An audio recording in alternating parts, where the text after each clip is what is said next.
For a teacher or a guidance counselor, I would start with real problems.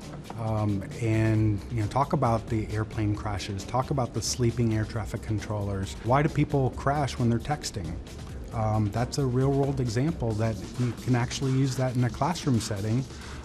So for an example, a classroom exercise could be doing the math problems while somebody's texting, and what you get out of that is how accurate are they at doing the math, and if you give them 100 problems to do, how fast do they do it?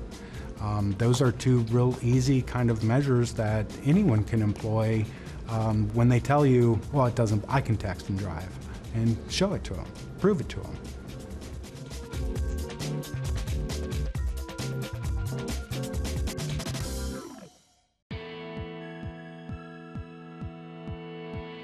So you set it up with the random samplings. You don't tell them which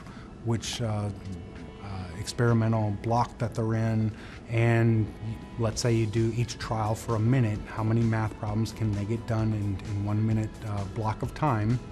And you might vary, let's say, what they have to text, the complexity of the message in which they're either receiving or sending. The amount of time that they have to do that text.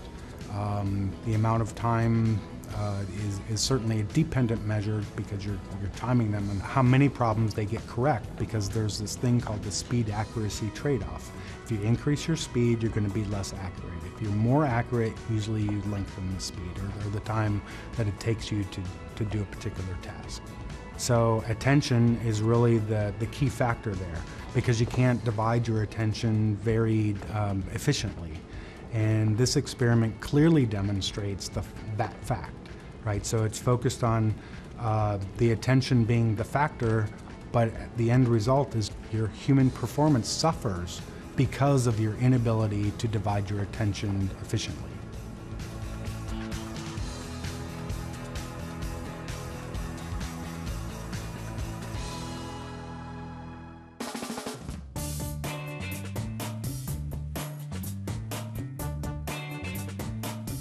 After they're finished collecting their data, then first you want to go over your data, see what happened. You would calculate your reaction times, or the time to complete. Of course, these are 1 minute trials, so you have 1 minute. So you're looking at the number of problems that they correctly answered, as well as how many were attempted, so the number of incorrect responses.